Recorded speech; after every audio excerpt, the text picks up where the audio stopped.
You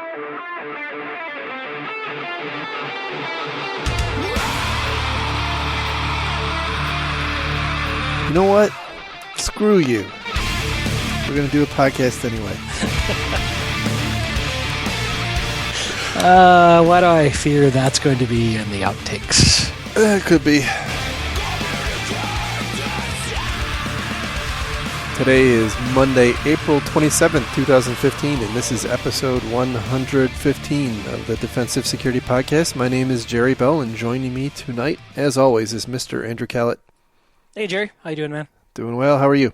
I am good. It's Monday, which is, and Baltimore is burning, so, typical Monday. That's true. That's true. There's, and I don't even think Bob was involved in this one. Have we confirmed that? No, we haven't heard from him in Nepal yet, have we? No. See, that's why I don't think he was involved in this. That's true. Anyway, just a reminder, the thoughts and opinions we express on this podcast are ours and do not represent those of our employers. Because given how insensitive we are, we would all be fired. That's true. Except Bob. No. Yeah, by the way, you can follow Bob on Twitter. Did he finally make a Twitters? He did finally make a Twitter. I thought he swore he would never do that. I don't know. I mean, that's one step away from anonymity. Yeah, it's infosec_Bob for anybody who's interested. So anyway, first item for this evening is the High Tech Crime Investigation Association Conference, which is coming up August 30th through September 2nd, in Orlando, Florida.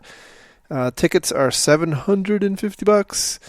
But if you use the discount code Defensive Security, you'll save 10%. And we have roughly 4 or 5 days left where we are giving away a ticket just by mentioning us on Twitter. And we will put you in a lottery to potentially receive a ticket. But again, we want to give it to someone who can go. Looks like a great conference. I'm definitely going. I think Mr. Callett's still trying to work it out. But anyway, if you're able to, looks like a good one. The other one is DerbyCon. We're hyping it up, so maybe there'll be some extra, some other people to go have beers with us. That's I think at the end of September. So look for that one. Anyway, moving on to our first story. This one comes from the Wall Street Journal. And the title here is 5 Simple Steps to Protect Corporate Data. Because they're so simple.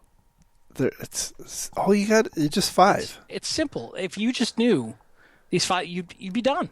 It's only 5. I don't understand why, these could be on fortune cookies. That's what I'm trying to say. That's true. It's only 5. So the first step to keeping your data safe is to keep up with patches. Pretty revolutionary. Nothing magic there.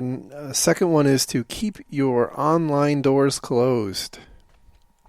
And this one, I think, does bear a little bit of discussion because I have seen this quite a lot. And they reference a couple of breaches that were involved, some systems that companies didn't realize were up and available and were hacked. Like I think they mentioned the healthcare.gov website was breached through a test or dev server that they didn't realize was connected to the internet.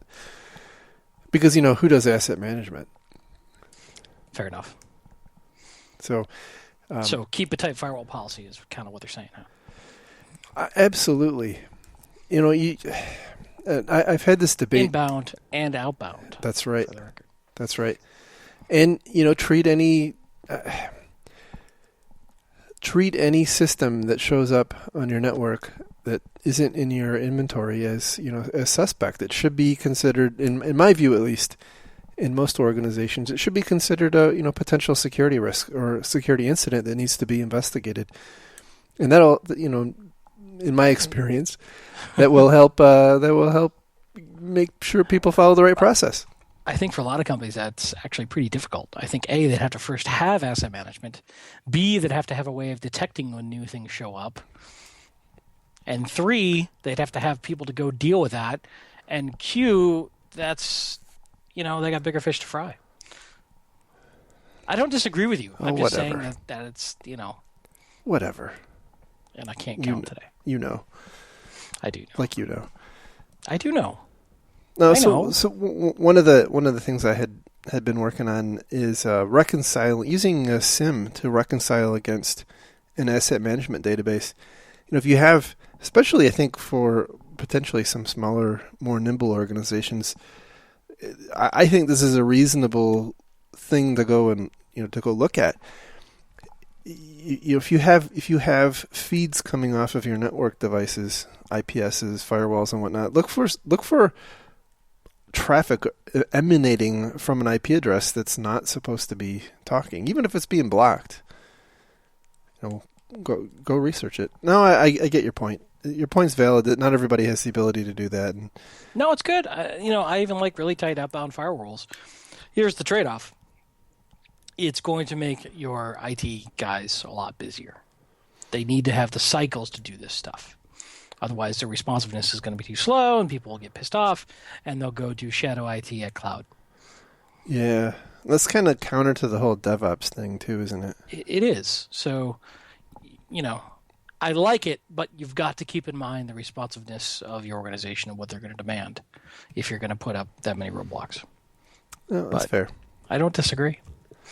Number 3 is encrypt your data. Just randomly? Randomly. Okay. And I would like to point out that there is pieces of code that often comes down in your email and from your web browser that will do this for you. Whether you want it or not. That's right. And they'll keep it safe, and you'll have to pay some money to get it back. But other than that, actually, there's a comment in here that I wanted to point out, and I think it was a Gartner analyst that made it.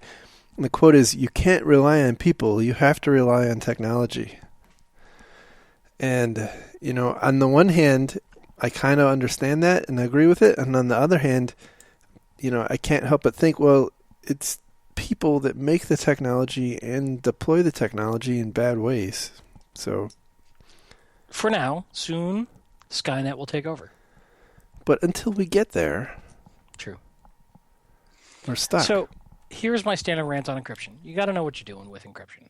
Encrypting by itself is not a panacea. Understand what the encryption is actually defending for and against. Right? If you're just doing full disk encryption on your database server, it's not doing you a whole lot of good. So think about why and how you're encrypting. That's a good point. I have been looking at some pretty innovative data encryption technology that helps. But again, I think some of that stuff is very expensive and potentially out of reach of a lot of organizations. Yeah. But there are some pretty neat encryption technologies that will solve. I'm not going to go so far as to say it'll solve all of your problems, but will certainly help out in quite a few different avenues. You're thinking about deploying Route 13 again, aren't you? Base 64 encoding, yeah. Totally random. So carrying on. Anyway, number 4 is get rid of passwords. Obviously, go two-factor. Okay, again, very much a trade-off between usability and risk here. Mm-hmm. This is exactly what this is. So and cost. And cost. You're correct. Both cost to, acquire the solution and maintain and run the solution, help desk cost, et cetera, et cetera. Yeah. I always go back to my little story about being called into the COO's office and being told that one of my tasks was to go and uninstall our two-factor system because the executives and salespeople thought it was too cumbersome. Yep. And that happens, Yep, absolutely. So I would say be selective in your password use. I don't think all accounts are equal. And I'd say certain higher privileged accounts and more sensitive accounts would more rationally dictate other authentication mechanisms. Yeah, and those that are accessible from the internet. Yeah, absolutely. Your Twitter, well, as Tesla learned, right? Although their stock price jumped, so it was a good event for them. Yeah, we didn't include it in this week's stories, but there was a story about how institutional investors shun companies that have been hacked, and every shred of objective evidence I've seen is counter to that. So, including a really interesting talk by Dearest Leader at B-Sides Atlanta. Agreed. Yes. Remind me to make a note to talk about my talk finally being posted. We'll circle back. Awesome. I should have put that in the show notes, but well, you still can. They're not posted yet. That's true. But by the time they hear this, it'll be posted. So I'll be speaking in future tense to past events, which can be confusing. It's like time travel. No, it's not. Right, whatever. Moving on. Check your vendors, and this is a I would say an emerging one. Certainly top of mind. Post Target and post some other breaches. But it's also a very difficult one, especially the larger you get. And I think it's a difficult problem for every company because it's really hard to spend enough effort to really understand where your vendors are at. So you end up with this spreadsheet kabuki dance that I like to call it, where you send them some crappy questions and they'll send you back some crappy answers, and everybody hopes that nobody checks. And it's very, very difficult to get past that. I completely agree. And so I don't know that. Obviously we have to do something. And obviously this is a huge area. I don't know if that auditing our partners and vendors really works. I think I'm leaning more towards treat them all as hostile. Treat them as the internet. Treat them as, give them minimal access necessary to get their job done and put them in a little box and treat them as hostile and watch the hell out of them.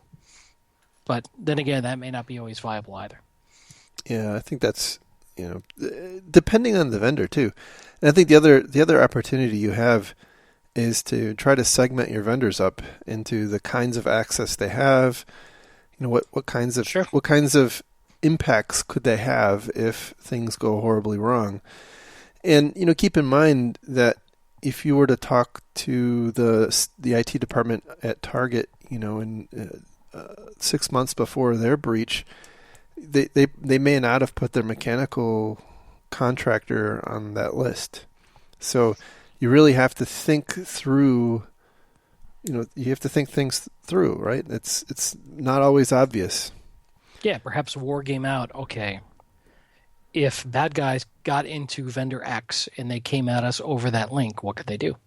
Yeah, absolutely. But I really do like your idea that you need to the extent you can, treat them as hostile. But again, if you're outsourcing your IT, that's...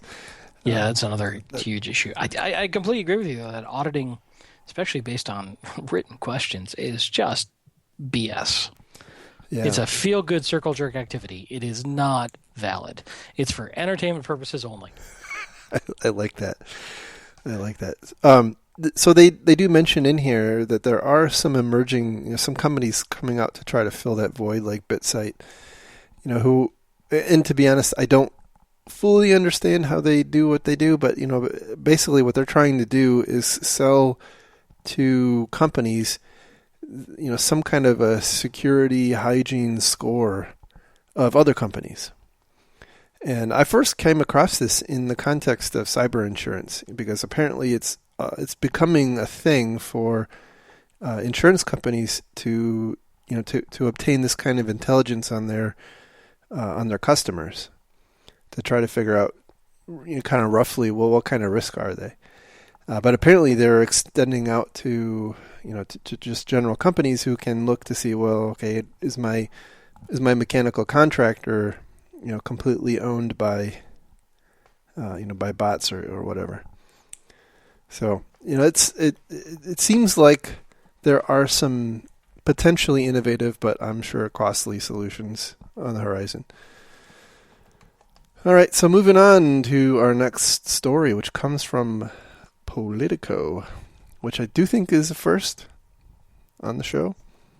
It's true. We do try to avoid politics. And it happens occasionally, but we try. Yeah, and this is a somewhat apolitical story. The title is "Researcher: Sony Hackers Used Fake Emails."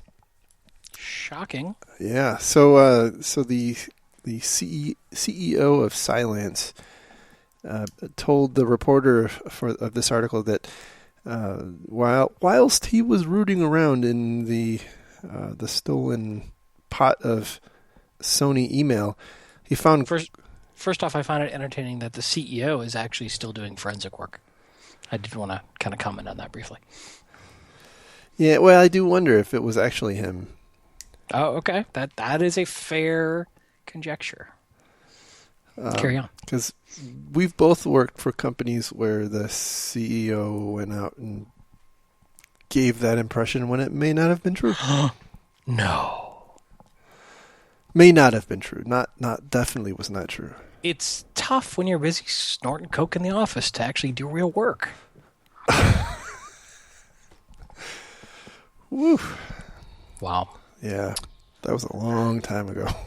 The statute of limitations is run on that, I'm sure. Totally.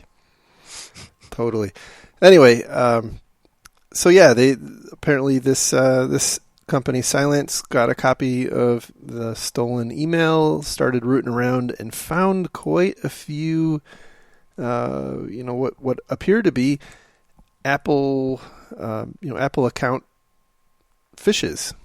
And so the hypothesis they have is that the attackers phished Apple IDs out of employees and then in turn used that to move into, of all things, LinkedIn profiles. And from there, they got email addresses and I think they actually say usernames at Sony, and so they now had passwords and they had usernames, and they kind of hoped and prayed that some of those were being reused at Sony, and the hypothesis here is that in fact that probably was the case, that they did find some password reuse between the Apple ID and their Sony work IDs. So once again, phishing being the initial attack vector.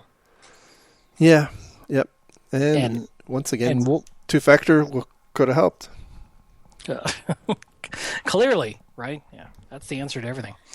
But how many companies are really taking phishing, hardcore seriously and deploying dedicated anti-phishing technology? If there's any vector I think that is likely to need extra love to fight, it's phishing. That's the one that we're getting nailed on over and over and over again. And we've said it many times in the show. User awareness training is not sufficient to stop this problem. Yeah, and I keep butting heads with people on that point.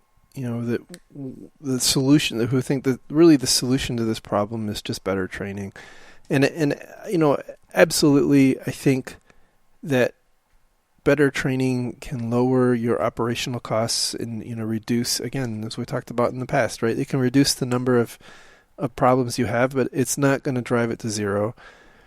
And if you've got an adversary like this who sends it to hundreds of your employees, it only takes one or two. And that's all you need. That's all you need. I mean, they can be right 1 out of 1,000, and they've got that crack in the door they need to get in. Exactly. And again, people are unreliable. I'm not saying there isn't value in training and that you can't have folks be trained and use them as an early warning mechanism, that sort of thing. But We've seen. We were just talking about this recently. The time to click through is so quick. Yeah, it's like a minute and 22 seconds or something like that. Yeah, you gotta have some technological controls trying to fight that. At least helping. Are they perfect? No, but neither is user awareness training. Right. Yep. Agreed. I really, I'm becoming much more convinced that something radical has to change because the phishing is becoming so pervasive and so easy. We're kind of approaching the proverbial singularity. Where something has to change, or we're gonna slide into the ocean. Force all email to be plain text with no links and no attachments? Well, I've made the joke on Twitter that I have the solution, and that is to move everybody back to dumb terminals with, Pine email. We can solve this problem. We know how to do it. Yep. Somebody the other day had an interesting idea. Tagging all email that comes in from your external MXs with external in the start of the subject line as a way to help you spot internal phish. Oh, that's a great idea. Yeah. Again, you still need attentive people, but it could be an easy training point. Yeah, that's a really good idea. So I don't know how well it works in production, but somebody was talking about it the other day, and I thought that was kind of clever.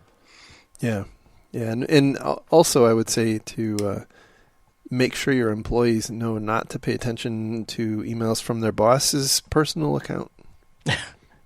Or just from their boss. Well, that too. Yeah. Yeah. So moving on. Speaking of not paying attention to things, the next story comes from Japan Times. The title is... Where we get approximately 38% of our articles, by the way. That's true, yes. We are big fans of Japan Time. Yeah.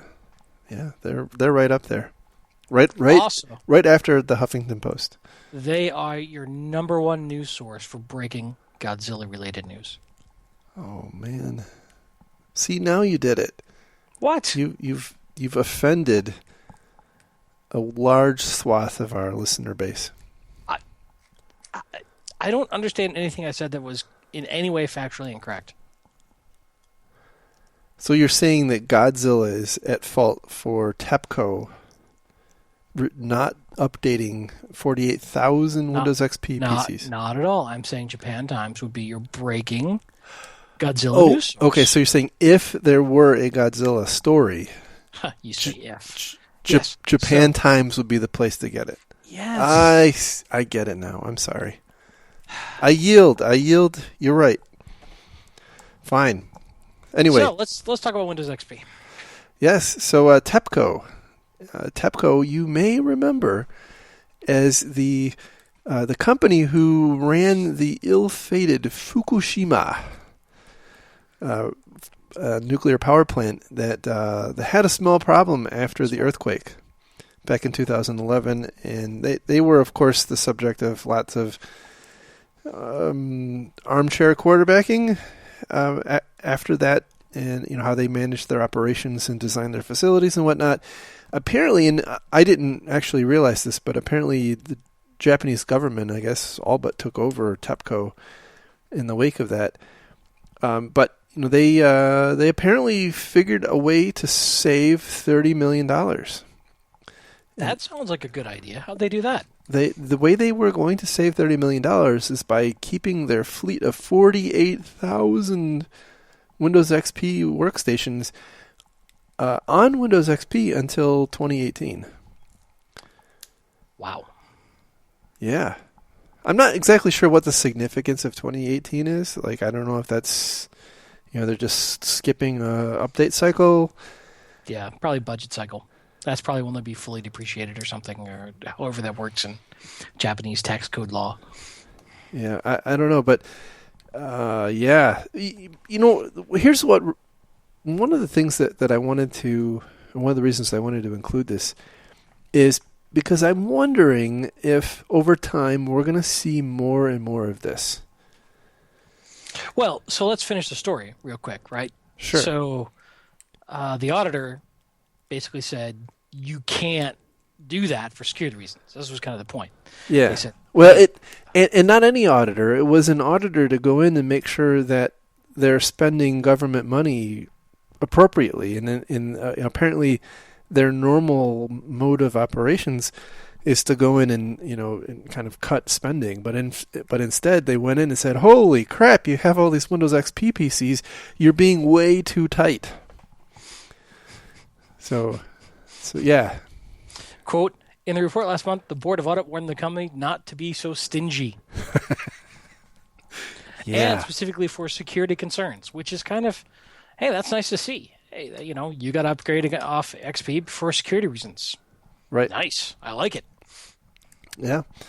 Back to your point. It's interesting to see an auditor, an audit group whose main charge is saving money, making that kind of of an observation that's obviously not going to end up, at least initially, saving the money. I would assume it could potentially save more than $30 million if something bad really happened. But anyway, my point was that, as time goes on and IT becomes more and more and more and more commoditized, I've got to believe that probably similar to this group here, more and more organizations have got to be looking at their Windows 7 saying, it does everything we need.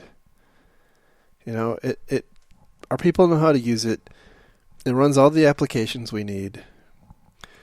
And why do I need to go spend 30 or 40 million bucks to upgrade it? I'm not saying it's right. I'm just saying that I think that over time that kind of mentality is going to start taking hold more and more. I completely agree. I would say the same thing along the lines of your main business applications. How many upgrades to Word do I truly need?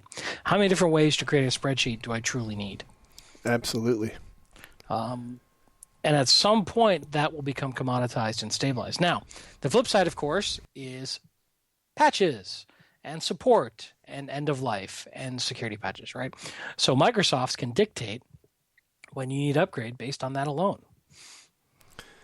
Right.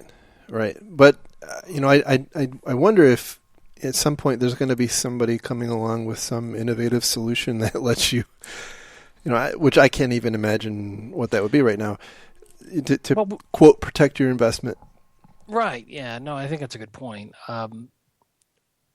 We're actually talking about something pretty major here, which is a shift away from continuous innovation in IT to a steady state, which as soon as we think we're getting close to that, things change.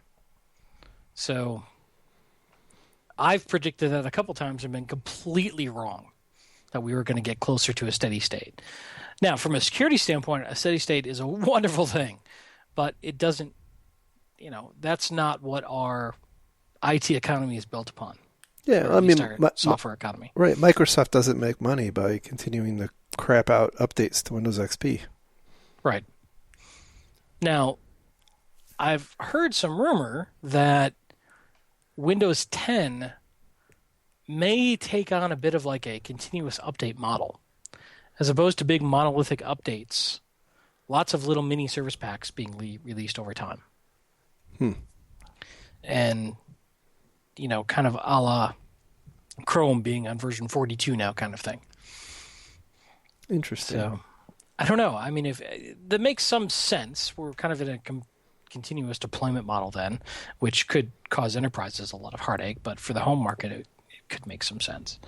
In many ways, we've gotten to a point where the CPUs and memory certainly have outstripped a lot of the needs of the operating system. But of course, operating system vendors are very good at filling that back up. So I don't know. It's an interesting world, and who knows? Maybe tablets and smartphones and that kind of stuff will really cause the IT, the desktop and laptop and Windows and PC world to kind of slow down a bit, innovate a little slower. It could be. I mean, it's I just when I look at the macro scale, and maybe this is not the podcast to have this discussion. I think the value that the average company derives from the continued innovation in Windows operating systems and Microsoft Office, is plateauing. I agree. Right, and so now the only marginal benefit you get by upgrading is you get security patches, and maybe that the person you can hire out of college knows how to manage what you've got now instead of a. Well, in theory, there should be some enterprise functionality improvements as well. Certainly, we see that on the Windows Server side. Well, absolutely, yeah. I agree there. In fact, I would say that definitely on the server side, we're still seeing, I think, considerable important innovation. And I could certainly envision Microsoft building in functionality into Windows that enterprise would like. Perhaps a really solid virtualization platform. Is one. You look at the third-party stuff out there that they could build internally if they really wanted to drive a reason to upgrade. Beyond just, hey, you've got to do it for support reasons, and we don't sell the old version anymore. Right. Yep. All right. Well, I think we've philosophized enough on that one. Our next story comes from Dark Reading, and the title is Zero-Day Malvertising Attack Went Undetected for 2 months. This is one of the stories we were going to talk about last week, and we just ran out of time. Although it was a different actual article, this one is interesting. They kind of tiptoe around which ad network was involved. The one I was going to talk about last week had no problem pointing out that it was DoubleClick. But in any event, the story here is that there was a 0-day being exploited in Flash. I think it was Adobe Flash Player for 2 months, coming through the ad network. And they don't really have good metrics on exactly how many people were hit, but these were ads that were being displayed on some significant websites like Dailymotion, Huffington Post, Answers.com. Oh, Answers.com, really? The New York Daily News, How to Geek, Tag.com, and others. And so you can imagine that potentially there were a lot of people who visited that. And I guess the payload ultimately was CryptoWall or CryptoLocker. How do we miss this for 2 months? Well, so that's an interesting question, and as I understand it, the reason is that a lot of these attackers are getting pretty smart. It's shocking. Oh, I know it is shocking. No, they can't change their tactics. That's not allowed. So they will intentionally not serve up the malicious content, to people who they or organizations they think would potentially notice. So they're certainly not going to show it to Google, or probably domains or IP addresses owned by Symantec or any of the security companies. But I'm a company, right? And so either one of two things occurred: either no enterprise got popped, or they suck really bad at detecting it and tracing it back to these sites and reporting it. I believe it is the latter, actually. That they, so I was talking with Bob, and Bob runs into lots of organizations in the course of his work, and it is becoming increasingly common for employees of these companies to get CryptoWalled or CryptoLockered. And I think it's happening, and this is just my take on what Bob was telling me.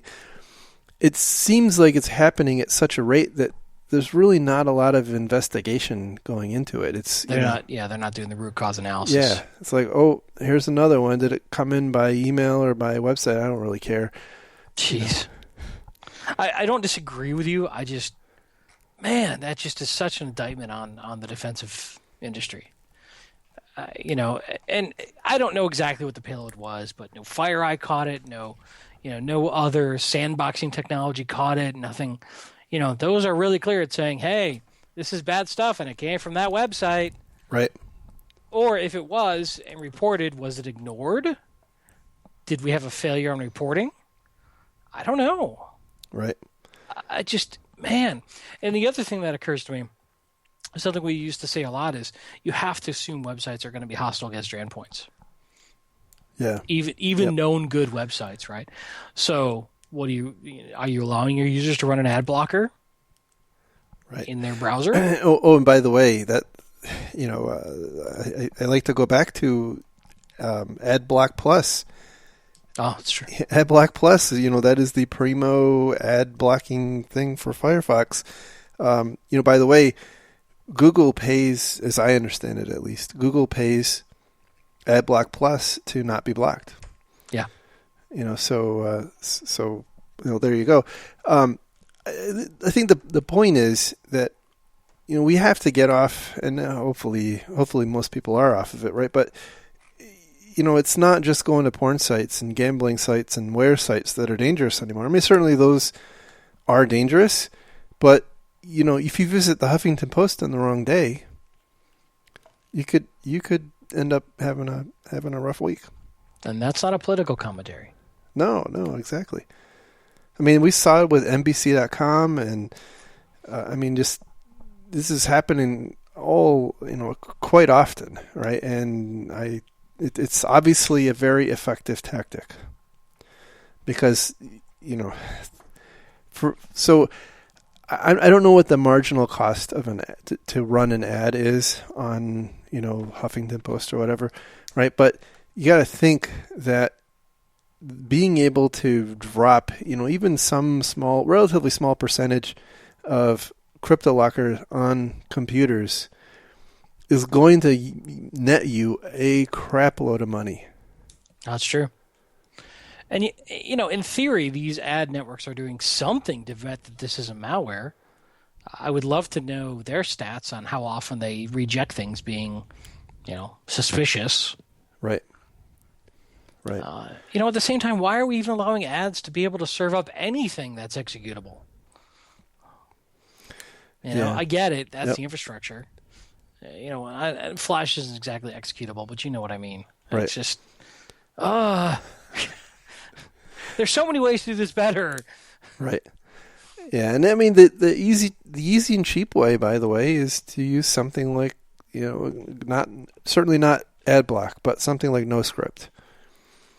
But again, NoScript, it's a hassle, and most enterprises won't deploy it. Right. It is a hat. That's exactly what I was going to say. It's a hassle. Didn't steal your thunder there. It's a big pain in the butt. Most organizations deploy default IE, and here you go. Have a nice day. Right. Or Firefox or Chrome, depending on who their IT person is, right? Possibly. I would say the vast majority of large enterprises are still on IE. Yeah, fair enough. 6, right? Yeah, probably. And I'm not picking on IE. I'm just saying that they aren't thinking of the browser in the same level of hostile environment that we are. Right. And, that should probably change. Right. But at the same time, there is not a great solution. I mean, I've tried running AdBlock, or not AdBlock, but NoScript personally on my own personal system, and it is frustrating because there's so much content out there that relies on scripts running, and that would drive users crazy and the help desk crazy in a heartbeat. Right, and I certainly can't apply it to my wife's computer because she would drive me insane. She would claw my eyes out. But I think we're kind of skipping over that as a humorous point, but I think there's a really key message in there, which is that you can't deploy technology that is too difficult or too onerous to use, or your users are going to go around it or complain, or like you said earlier, you're going to get pulled into the CISO office or the CIO's office demanding you remove it because the execs and the sales guys can't get their job done. Right. So you have to find that balance of stuff that is usable but still effective. Right. Yeah. So, yeah, AdBlock Plus is one of many that, yeah, it sucks, and people pay to get by them. But I promise you, I run AdBlock Plus. I am sure that I have not seen malicious code because I run AdBlock Plus. You mean NoScript or AdBlock? No, I mean AdBlock Plus. Oh, really? Okay. Yeah, I mean, yeah, there are people, I've been running AdBlock Plus for many years, long before it came out that they were, pay to play. So one of these days I should probably reevaluate that. But hipster. But all that being said, I really do feel like it's probably blocked a lot of crap that I would have gotten otherwise. Oh, I'm sure. I'm sure it would, or sure it has. So this goes back to something that I've talked about quite a lot, and I'm pretty passionate about. Is there's very few perfect technologies to solve this problem. There may be some, right? I don't know if they're out there. Trust me, there are people out there who tell me that they do have the perfect solution to this, and some of them might. I haven't personally vetted them, but I guess point they is, all say that. Well, I know they all say that, but in any event, this is a relatively simple, a simple equation. Don't do stuff, don't take your really important stuff and separate it. Don't browse the internet on the computer that you use to transfer money in and out of your company bank account, or check in, check out your source code if possible. I mean, you have to kind of go into it eyes open. If you do that, you can lose your pants. Well, let's play this out. Let's say this is the average secretary who is going to Huffington Post, gets popped. Mm-hmm. With not a CryptoLocker, but something that, just some sort of rat or whatever. And then they come in and start moving laterally. Mm-hmm.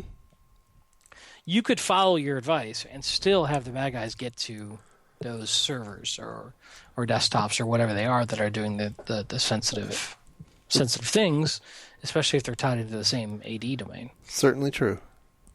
No, I'm not saying that this pocket case that I just came up with is a reason not to do it. I don't disagree with you. But it's not completely solving this problem. No, that's very true. You're right. Yeah, it is it's raising the bar of difficulty for the bad guys to get to your more sensitive applications, which I agree with. Right. Well, I guess it is protecting against what I would call the more commodity types of attacks, where they're going to try to get a man in the browser, or they're going to try to lock all your files.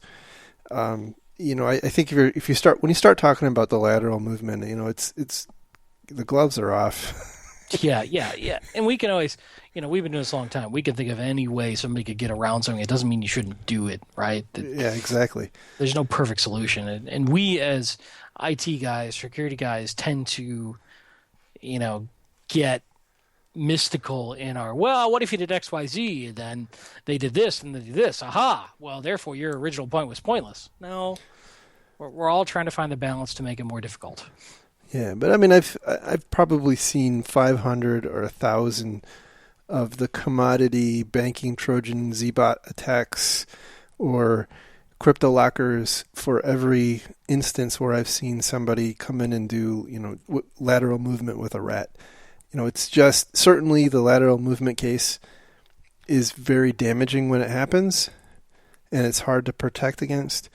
But it's not the most common thing by any stretch of the imagination that you have to worry about. So you got to think about, what are you trying to accomplish? And so, anyway, we beat that one to death. Yeah, that's true. But, that's what we do here. That's right. Our last story comes from CSO. The title is Credit Card Terminals Have Used the Same Password Since the 1990s, claims researchers. Man, I hope he's wrong. So the story here is that at the RSA Security Conference, two researchers, David Byrne and Charles Henderson, gave a presentation that basically they said in their assessments of retailers, they found that about 9 out of 10 terminals made by a particular manufacturer, Verifone, use the same password. And the password is 166816. And, so Verifone actually did acknowledge to this reporter, I guess, that they in fact do use a default password, but it's a different default password. It's Z66831. And they, of course, encourage their customers to change the password. But apparently, according to these two researchers, the customers of Verifone believe that the password is unique to them. And because I was thinking, it's really too bad that something like PCI wouldn't address default passwords. Clearly, they should really think about that. They could actually make an entire requirement around changing default passwords. And then they could have people who audit to make sure you've done that. That's true. And they could call it something like a quality, I don't know, maybe a QSA, right? I don't know. Anyway, it's kind of disappointing. And the thing that struck me with this is I wonder how many other instances there are where, we collectively believe one thing when the other is true, like this password bit, So you think that you've got this unique password, but it's the same as everybody else. And how do you get to that point? And how do you not challenge it? How do you not I don't know. I'm having a hard time wrapping my head around Clearly, this one. we need like an underwriter's laboratory for IT gear. That's what you're saying. I don't know. I don't know. And by the way, I don't actually believe that. I'm just being silly. I don't know what we need, but gosh, how can it? It really hurts my head to think that there could be that many people out there that pervasively thinking that, and it's not like they're not beholden to some, pretty weighty security standard. I mean, these people are forced to think about this. What is it that we always say? It's a business decision made by an executive.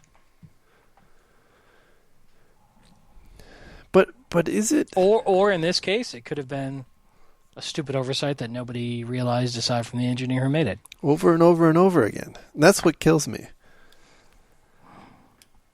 I mean, I can understand some amount, but 90%.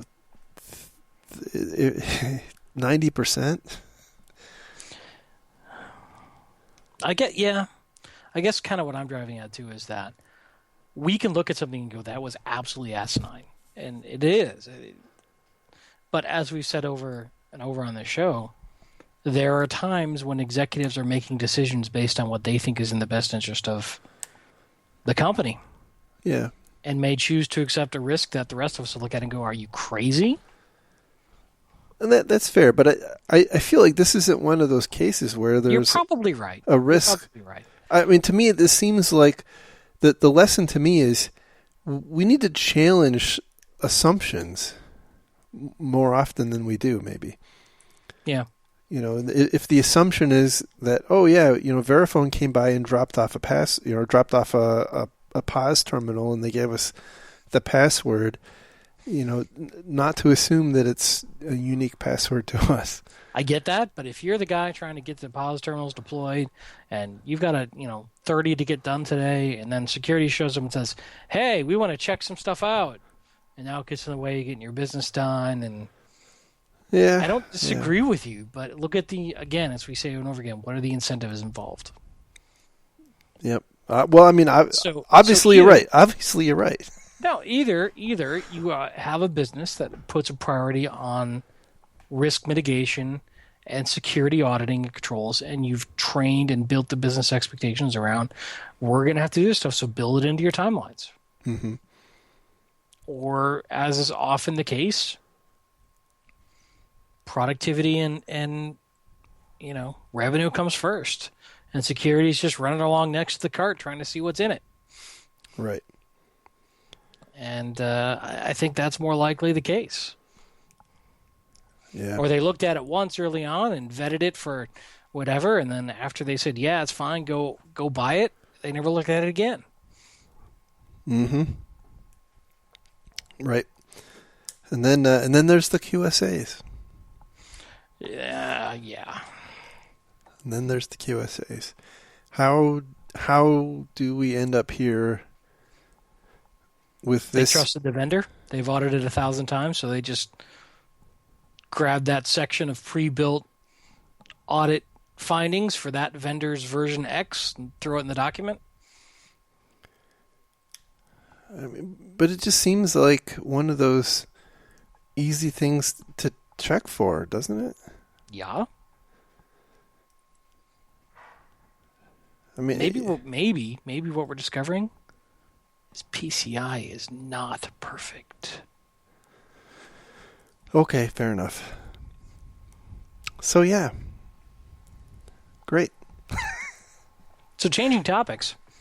I had mentioned on the show a couple times that I was giving a talk at B-Sides Atlanta on basically cleaning up the digital legacy of someone after they passed away. That finally, thankfully, thank you, B-Sides Atlanta, got posted. It took a lot of work because there were some technical issues, but volunteers worked their ass off and got the video of my talk and all the other B-Sides Atlanta talks posted on YouTube. So if you're curious, I will beseech Jerry to put it in the show notes. Also, just go to YouTube and search for B-Sides Atlanta and my name, Andrew Callett, and you will find the talk called Online No One Knows You're Dead, if you're curious about such things. Yep, it was definitely a good talk, worth watching, and worth considering for your own life and your own affairs. So, anyway, with that, I think we'll call it a show. So thank you very much, and thank you all for listening. And as usual, if you have any comments, send us an email to info@defensivesecurity.org. I think I'm mostly caught up on email. Definitely love hearing from our listeners. You can follow the podcast on Twitter at DefensiveSec. You can follow Mr. Callett on Twitter at Lurg. You can follow me on Twitter at MaliciousLink. You can find show notes, including the link to Mr. Callett's talk, on our website at www.defensivesecurity.org. And with that, we will call it a week and talk to you next time. Thanks, everybody. Have a great week. Take care.